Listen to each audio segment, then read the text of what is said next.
دجالی نظام، تیاریاں، دجل و فریب، ابلیسی سازشیں، نظریات۔ اللہ اکبر۔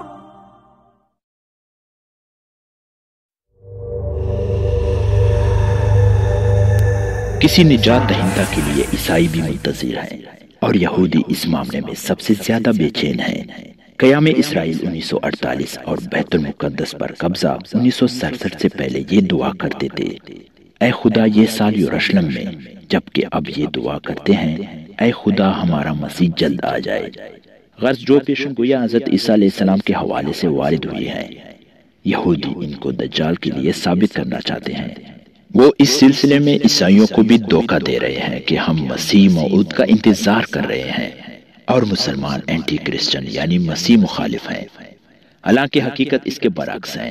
مسلمان اور عیسائی حضرت عیسیٰ بن مریم علیہ السلام کے منتظر ہیں، جبکہ یہودی جس کا انتظار کر رہے ہیں وہ دجال ہے، جس کو سیدنا عیسیٰ علیہ السلام قتل کریں گے۔ اس لیے عیسائی برادری کو موجودہ صورتحال میں مسلمانوں کا ساتھ دینا چاہیے، نہ کہ یہودیوں کا، کیونکہ یہودی ان کے پرانے دشمن ہیں۔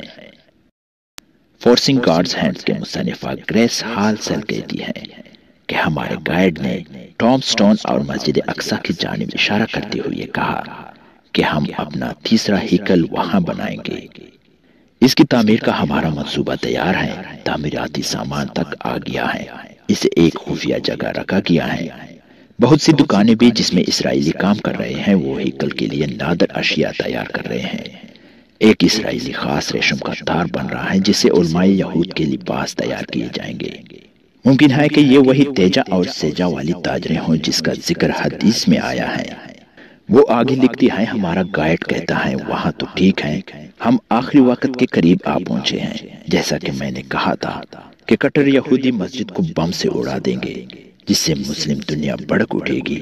یہ اسرائیل کے ساتھ ایک مقدس جنگ ہوگی۔ یہ بات مسیح دجال کو مجبور کرے گی کہ وہ میدان میں آ کر مداخلت کریں۔ گریس ہال سیل آگے لکھتی ہے، 1998 کے اواخر میں ایک اسرائیلی خبرنامے کی ویب سائٹ پر دکھایا گیا جس میں کہا گیا کہ اس کا مقصد مسلمانوں کی عبادت گاہوں کو ان سے آزاد کروانا اور ان کی جگہ ہیکل کی تعمیر ہے۔ خبرنامے میں لکھا ہے کہ اس ہیکل کی تعمیر کا نہایت مناسب وقت آ گیا ہے۔ خبرنامے میں اسرائیلی حکومت سے مطالبہ کیا گیا تھا کہ ملحدانہ اسلامی قبضے کو مسجد کی جگہ سے ختم کرائے۔ تیسرے ہیکل کی تعمیر بہت قریب ہے۔ میں نے لینڈا اور براؤن یہودیوں کے گھر اسرائیل میں قیام کیا۔ ایک دن شام کو دوران گفتگو میں نے کہا کہ عبادت گاہوں کی تعمیر کے لیے مسجد اقصی کو تباہ کر دینے سے ایک ہولناک جنگ شروع ہو سکتی ہے۔ تو اس یہودی نے فوراً کہا، ٹھیک، بالکل یہی بات ہے، ایسی ہی جنگ ہم چاہتے ہیں کیونکہ ہم اس میں جیتیں گے۔ پھر ہم تمام عربوں کو اسرائیل کے سرزمین سے نکال دیں گے اور تب ہم اپنی عبادت گاہ کو از سر نو تعمیر کریں گے۔ دریائے فرات خشک ہو جائے گا۔ بک آف ریویلیشن الہام کی کتاب کی 16ویں انکشاف میں ہے۔ دریائے فرات خشک ہو جائے گا اور اس طرح مشرق کے بادشاہوں کو اجازت مل جائے گی کہ اسے پار کر کے اسرائیل پہنچ جائے۔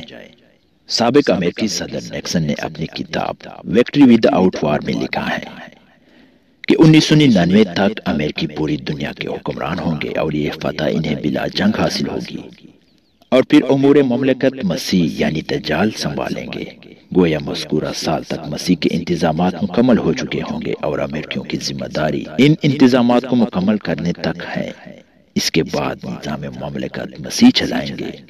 لاکھوں بنیاد پرست فنڈامنٹلسٹ عیسائیوں کا یہ عقیدہ ہے کہ خدا اور ابلیس کے درمیان آخری معرکہ ان کی زندگی میں ہی شروع ہوگا، اور اگرچہ ان میں سے بیشتر کو امید ہے کہ انہیں جنگ کے آغاز سے پہلے ہی اٹھا کر بہشت میں پہنچا دیا جائے گا، پھر بھی وہ اس امکان سے خوش نہیں کہ عیسائی ہوتے ہوئے وہ ایک ایسی حکومت کے ہاتھوں غیر مسلح کر دیے جائیں گے جو دشمنوں کے ہاتھ میں بھی جا سکتی ہے۔ اس انداز فکر سے ظاہر ہے کہ بنیاد پرست فوجی تیاریوں کی اتنی پرجوش حمایت کیوں کرتے ہیں۔ وہ اپنے نقطہ نظر سے دو مقاصد پورے کرتے ہیں، ایک تو امریکیوں کو ان کی تاریخی بنیادوں کے ساتھ جوڑتے ہیں، اور دوسرا ان کو اس جنگ کے لیے تیار کرتے ہیں جو آئندہ ہوگی اور جس کی پیشن گوئی کی گئی ہے۔